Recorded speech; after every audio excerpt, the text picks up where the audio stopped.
محمد خلباش وخشكاوي سعاد لطاقة أشرفية لعفرينة بهفرة نوفندا كبرورده كرنا هنري فكرنا.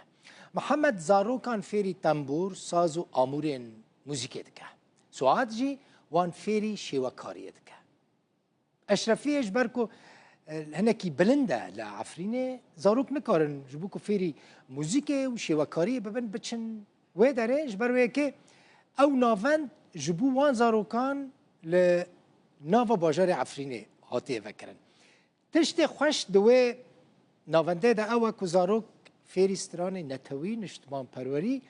و كلتورا كردي دبن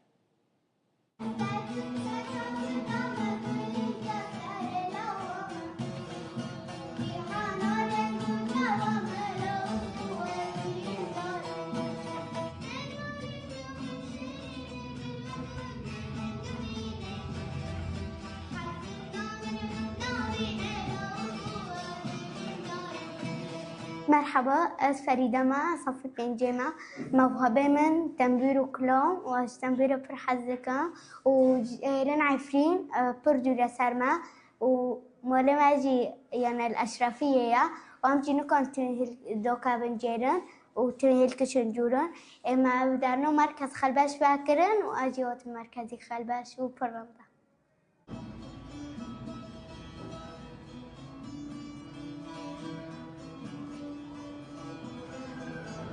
لام موزیک چوکی خدا ازنی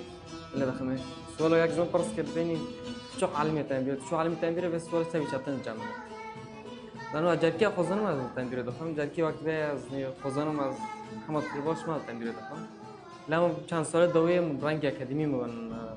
تنبیه مستان استاد موسیقی بشکل عام برکاری استاد قیرا از باز دستان که از خوشکی خوا مهندسه ديكورا هو جوازة كم رسمة بأنه كوري كنت هندسة ديكورا فبحكم خونده كنت كون رسم شو ده مقام كم ما هو كذا كان مركزه كي أم كان موسيقى ورسم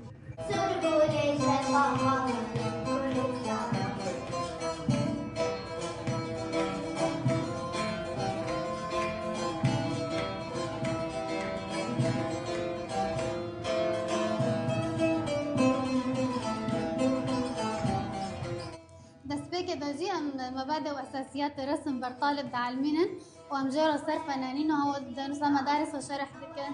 و بفترة دجي امساد دكن ميولي طالب صار شدار ان كان رسم هندسي به او رسم تصوير به تصميم اعلاني به او تصميم ازياء به ام بتشتيجي جار شرح دكن ام بيبرد عالمين امساد دكن كجاني ريكدو ناخذ بينات ام ريك جار دخل دكن وطبعا من معرض جي بر مشاركة كرنا آخر معرض جي من حفتين مشاركة كر والفدارة والحلب والأدلبة والجمرة سلقدارة مشاركة كر معرض مرحبا جوارا نوفين برفين أصفي شاشمة أبر تنبير حزكم ودخوزن تنبير خينام أكبر مقطعك كلمة قلي زاربنا